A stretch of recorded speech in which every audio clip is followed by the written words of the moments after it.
Estratégias de marketing digital para o mercado imobiliário e para construtoras. Esse é o nosso podcast em Marketing em 20 Minutos para abordar bastante sobre esse assunto, falar bastante sobre esses dois segmentos e como que a gente pode gerar resultados para eles. Meu nome é Fábio Bandeira de Mello. Eu sou a Ana Elisa Souza e esse é o Marketing em 20 Minutos. Seja muito bem-vindo. Sejam muito bem-vindos. Falando que a gente também é da UpBrand Marketing Digital, uma agência focada em estratégias de resultados e que trabalha muito bem. Opa, tá com a camisa ali, a Ana, pode focar. Aí, camisa pronto. Nova, Agora a coisa linda ali, a camisa demais. da Ana. E a gente vai falar um pouquinho, a gente tem um foco bastante dentro desses segmentos, tem bastante know-how relacionado a isso, e a ideia é que a gente possa trazer um pouco dessa nossa experiência aqui, compartilhada. Mas a gente tem estratégias diferentes para cada nicho, Fábio? Sim, né? Já respondendo. É fundamental, né? Porque cada nicho, às vezes, ele tem a sua particularidade, a sua especificidade, e ainda mais quando a gente vai entendendo mais profundo essas especificidades, mais fácil a gente consegue ter resultados. Né? Então, se você tem uma imobiliária, ou é um corretor de imóveis, ou é uma construtora, né? Hoje esse episódio é para você. Mas se você não tem, né? Fica aí, alguma dica aqui pode servir para você, ou compartilha, né, com alguém que você conheça e que vai fazer sentido. Que às vezes precisa entender um pouco mais do que de repente não está funcionando, não está dando certo. Então, bora lá. Quais são as estratégias principais, né, que a gente oferece, né, que a gente dá a dica para esse segmento, né? Como o Fábio sempre fala aqui, e a gente sempre gosta de retomar e relembrar que a gente sempre trabalha com 3 pilares. A gente precisa sempre trabalhar com a presença digital, com o tráfego pago e com a alimentação dos canais, né? Com a produção de conteúdo para esses canais. Então, isso é universal, isso é para qualquer segmento, tá? Trabalhe sempre seguindo esses 3 pilares que é um pontapé para dar certo, né? Mas, especificamente, o que esse segmento pode fazer de diferente? Legal. A gente primeiro precisa entender como que existem naturalmente diferentes níveis de público, né? Então, quando a gente vai falar, por exemplo, de imóveis acima de 1 milhão, 1,5 milhão, é diferente a forma com que você vai lidar com um público que está no Minha Casa Minha Vida a partir de 200, 150 mil, 300 mil reais. Então, entender esses públicos que você está trabalhando é importante para a gente poder tracionar qual é a melhor estratégia, tá? Mas o que eu diria que é universal para todos é que é importante a gente pensar nessa presença digital, na presença online. Ou seja, você precisa aumentar o seu lastro de comunicação. E eu diria que esses segmentos, imobiliária, corretor e também construtoras, é fundamental, por exemplo, ter um site. Sim. Né?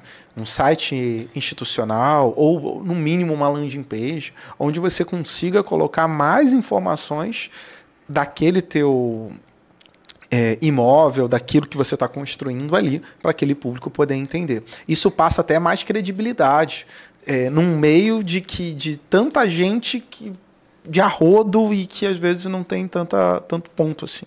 É muito importante esse segmento porque ele trabalha com o sonho das pessoas, né? O sonho da casa própria, ou o sonho, uma construtora, uma imobiliária, ele vende imóveis, né? Ele vai trabalhar com imóveis. E geralmente vai trabalhar com o sonho da pessoa, né? O sonho principal. Eu estava conversando isso com a minha família, né? Os objetivos vão mudando à medida que as gerações vão mudando, né? A nossa geração, anos 80, final dos anos 80, 90... Ela gosta de falar dessa questão da idade. Eu tenho 35 anos, eu não tenho vergonha de eu dizer. Eu não gosto de falar da minha idade, não. Eu não ligo, não. Mas essa geração, né? O sonho dessa geração é a conquista, né, de uma faculdade, a conquista de uma casa própria, a conquista, né, da família e tal. Conquista de poder viajar em vários países. E a geração anterior à nossa, né, a principal conquista é o imóvel, é a casa própria, né?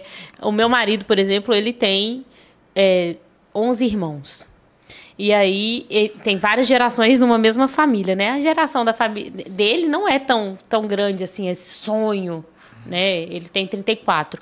Não é esse sonho gigantesco dele ter uma casa. Não é. Mas dos outros irmãos dele mais velhos, todos eles sonham em ter uma casa própria. Então, a imobiliária, a construtora, eles trabalham com esse sonho. Não só o sonho da casa própria, né? Mas o sonho do seu próprio escritório, do seu próprio consultório, né? Ele trabalha com o sonho. Então, assim, você não vai...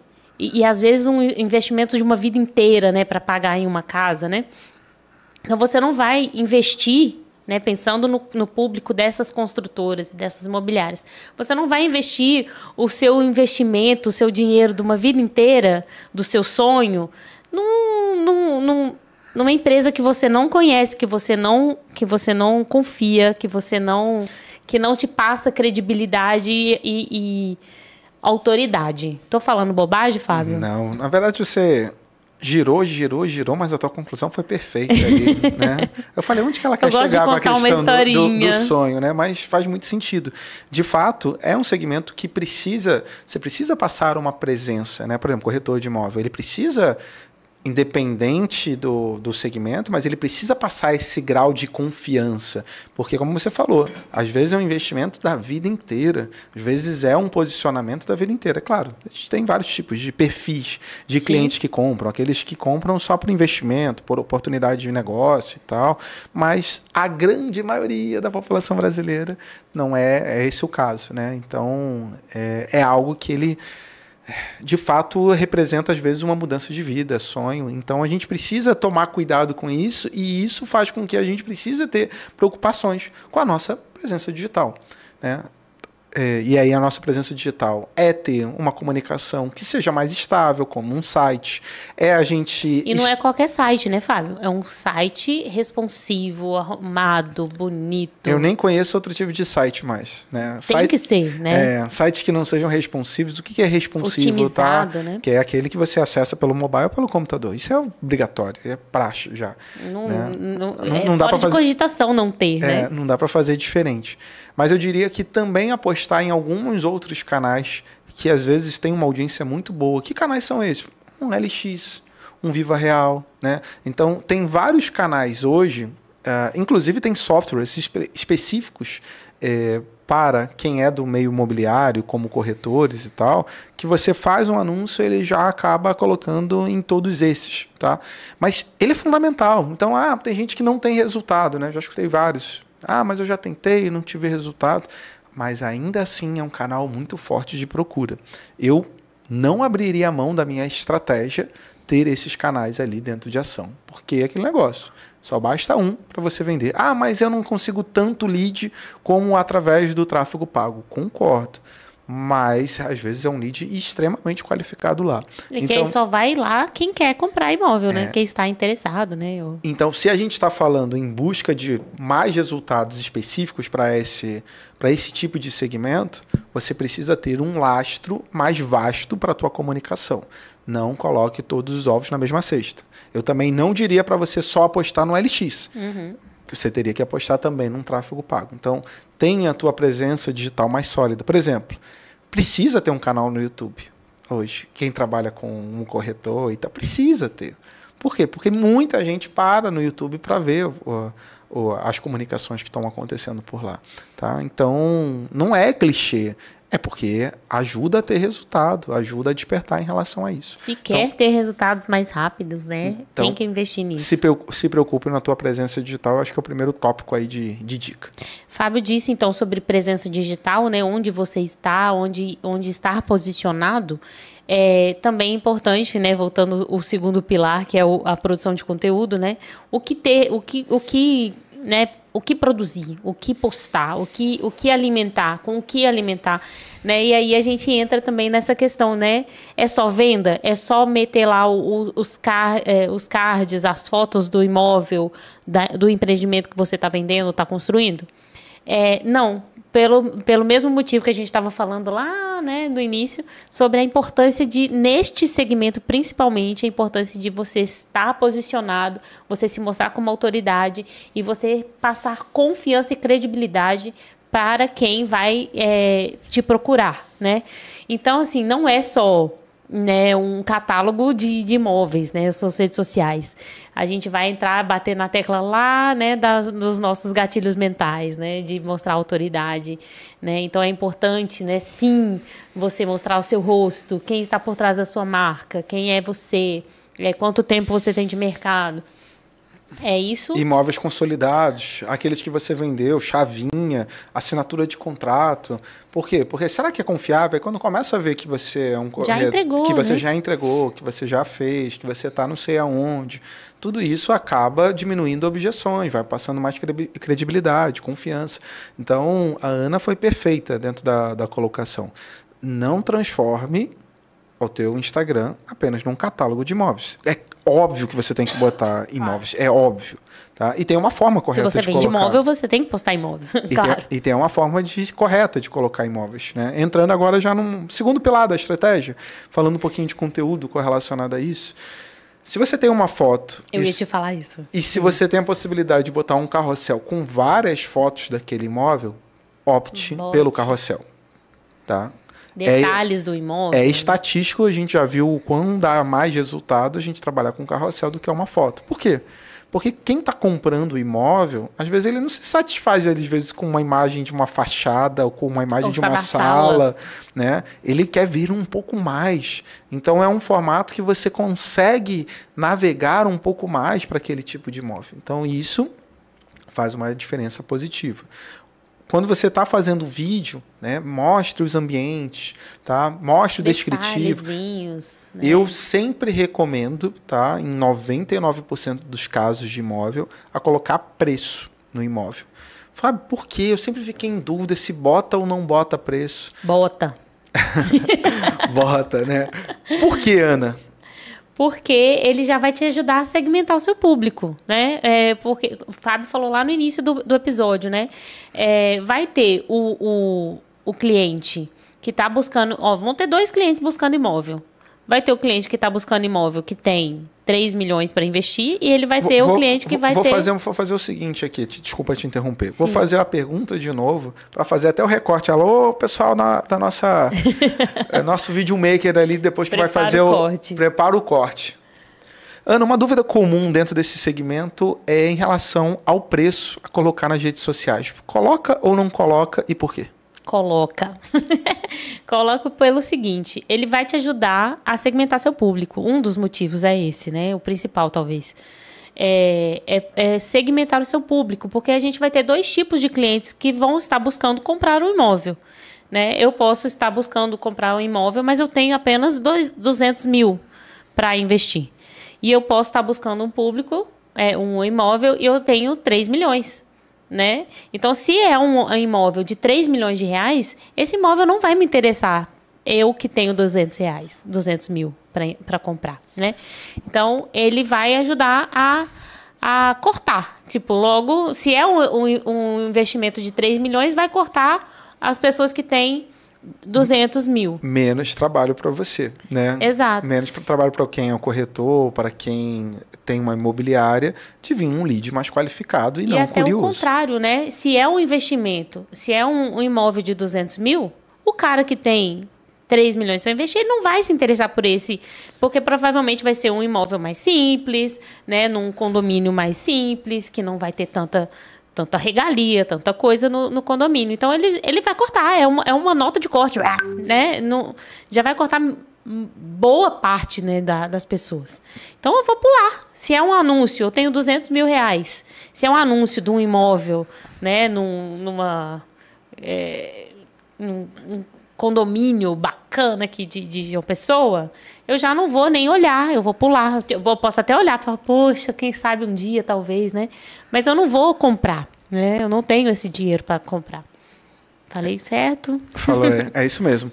Tá? Então, preocupação. Inclusive, quando a gente tá falando aqui da produção de conteúdo aqui, dicas, né, correlacionadas a isso.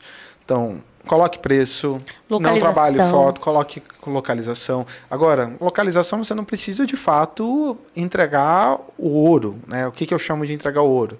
Dizer qual é o número do apartamento, qual é o número, a rua. qual é o nome do imóvel. Por quê? Porque a gente sabe que o segmento, às vezes, ele é traiçoeiro, né? E como um segmento traiçoeiro, você não pode ficar dando todas as suas fichas para alguém que, de repente, um colega venha e bata lá na porta atrás desse imóvel para te dar uma banda, né? Mas então, o bairro é interessante, lógico, né, Fábio? Óbvio. Porque se eu estou procurando, é a mesma coisa. Eu estou procurando, eu quero morar no Bancários, né, aqui em João Pessoa. Se vier um anúncio de um empreendimento lá no Cabo Branco, eu já não vou me interessar tanto, né? Porque eu quero morar no Bancários. Ou vice-versa, né? Então, isso ajuda a dar clareza para as pessoas que estão vendo, e isso facilita no dia a dia para você. Vídeo, na hora que for gravar, se você for gravar no teu celular, a grande maioria das câmeras, por exemplo, elas têm a questão do zoom, né? Aquele zoom 1.0, 3.0, às vezes para botar uma teleobjetiva maior. Utilize o que a gente chama de grande angular, o mínimo possível. Se é um 1, usa o 1. Mostre mais a amplitude do espaço, valoriza mais o espaço. Não Mostra deixa que é aberto, né? Isso, grande. Deixa um amplo mais aberto, tá? Então, é legal hoje trabalhar um pouco a questão das transições de posição para mostrar o imóvel de uma forma melhor. Valorize o prédio. Muitas vezes hoje existem construções de prédios, né, que têm uma certa infraestrutura e tal. Então, Sim, às vezes o prédio ele vende mais do que o próprio apartamento. Às vezes é um apartamento simples, de 2 quartos, tranquilo, basicão. Mas é dentro de um condomínio, com piscina, com academia, com não sei o quê. Né? Então, isso chama também a compra. Né? Então, se é dentro de um condomínio, mostra o condomínio. Tem que valorizar exatamente aqueles atributos que o imóvel ele tem. Às vezes, os atributos eles são os mais diversos possíveis. Pode ser o bairro, pode ser o condomínio, pode ser o próprio apartamento, pode ser o tamanho da cozinha. Então, busque valorizar esses atributos para chamar a atenção daquela pessoa que naturalmente vai clicar e vai visitar. Uma coisa que eu vejo muito que é em alta também nesse segmento é mostrar detalhes. Detalhes de design, se for um empreendimento já pronto, claro, né? Já com como chama, gente? Acabamento, né? Então, mostrar os detalhes, né? Porque essas coisas também chamam a atenção. Detalhes bonitos, né? Chiques, né? O lustre, né? O acabamento da cozinha, o acabamento dos armários, né? Então, isso também chama a atenção dependendo do seu objetivo com essa comunicação. A gente tem que ter um capricho na hora de gravar. Não pode gravar de qualquer maneira, tem que ter um capricho, tem Luz, que passar né? algum Muito importante. ângulo, né? Buscar fazer essa gravação mais cedo, de manhã. Tem que investir em tráfego pago. Tem um detalhe, né? O Fábio falou para investir em gravações de dia, lógico, né? Aproveitar a luz ambiente, solar, né? Mas detalhe, se o seu empreendimento tem coisas de luz, né? Grave à noite para mostrar a iluminação, né? Então é isso. Trabalhar com o que temos, né? E aproveitar, tá certo? E mais um outro detalhe, que é o que a gente sempre fala, a gente toca sempre no assunto, é o tráfego pago. A gente tem que trabalhar o tráfego pago também para esses empreendimentos. Principalmente para furar a bolha, como o Fábio sempre fala. Não dá para abrir mão hoje. Não dá para abrir mão de, se você quiser vender, realmente conseguir mais leads, de tráfego pago. Eu diria que até quando a gente está falando desse mercado imobiliário, uma estratégia que precisa estar acoplada ao tráfego pago é você trabalhar um inbound marketing mesmo, ali, pensando topo de funil, meio de funil, uma comunicação. Você tem que ter um CRM, o Customer Relationship Management. Relembrando, gente, o inbound marketing é o marketing de atração, né? Aquela a escadinha, né? Para a gente conseguir Isso. vender. Então, um conteúdo, por exemplo, que é tipo um topo de funil, os 10 melhores bairros de Pernambuco, de Recife, para você morar. Né? Então, o que você está fazendo? Você está criando uma segmentação para que aquelas pessoas que têm curiosidade de saber qual é o melhor local para investir, os 5 melhores bairros de Salvador para você investir hoje. Pessoas que são fora de Salvador, que estão querendo vir morar em Salvador, né? Exato. Ou ir morar em... Né? Exato, né? Então, e aí, é claro, começar a entender um pouquinho de como que essas pessoas acabam tendo interesse em relação a algumas localidades. A gente sabe, por exemplo, que no Nordeste tem muita gente do Sudeste, Brasília, que gosta de vir para essa região para poder se aposentar, morar e tudo mais, né? Então, a gente tem muito investimento também, por exemplo, em algumas regiões do interior de São Paulo, para a própria capital e vice-versa, né? Então é um público também interessante nesse sentido. Precisa esmiuçar um pouco desse público para saber esse perfil que é o ideal para a gente poder fazer essa compra. Mas eu diria, não abra mão de ter um CRM, ou seja, você filtrar essas pessoas que estão interagindo com você e poder acompanhar, porque às vezes a pessoa entra em contato agora, mas a compra dela não é de forma imediata. É uma compra que vai acontecer daqui a 3, 4, 5 meses, 6 meses. Claro, pelo motivo que a gente sempre fala, né? É um investimento muito alto, né? São investimentos... não é uma calça que você vai comprar numa loja, né? Exato. Então ele está, às vezes, juntando um restante, uma parcela de dinheiro. Às vezes ele está terminando de pagar alguma coisa para isso. Ele está vendendo um outro apartamento ou vendendo um imóvel. Ou está tentando buscar, tipo, a coragem de investir, né? Para poder fazer essa compra. Conhecer melhor você, né? Para poder fazer essa compra. Então, tem vários fatores que acabam interferindo dentro desse processo. Esses fatores fazem com que você precise acompanhar mais esse ticket. Não é quase impossível alguém que entrou em contato, no dia seguinte você já está vendendo. Não é assim que esse mercado funciona. Então, é relacionamento. É relacionamento. Se você mantém essa cartela aquecida, esse cliente aquecido, mantendo dentro dele de um CRM, podendo acompanhar, é natural que você consiga, ao longo de um ano, vender muito mais do que aquele que não acompanha. A gente já está chegando na nossa reta final, né, nessa finalização. Tem mais algum ponto importante? Não, você pincelou bem o finalzinho, era justamente falar sobre a importância do embalde marketing, né? Se você não conhece, não entende disso, pode procurar a gente, nós somos especialistas também em embalde marketing, a gente também oferece esse serviço, já gravamos sobre isso, né? Então procura aí nos nossos últimos episódios aí para trás, a gente fala também sobre embalde marketing, e é isso, é criação de relacionamento, criação de conteúdos relevantes que vão trazer essa clareza para o cliente de quem é você, da sua importância dentro do segmento, né? Então, tudo isso é muito importante para que você possa crescer aí dentro do digital, tá certo? Nós chegamos ao fim, foi mais uma vez uma delícia estar aqui conversando com vocês. Se precisar, só chamar, comente aqui, compartilhe com quem precisa saber desse conteúdo e esperamos você no próximo episódio. Tchau, tchau. Te aguardamos. Um abraço. Tchau, tchau. Até o próximo episódio.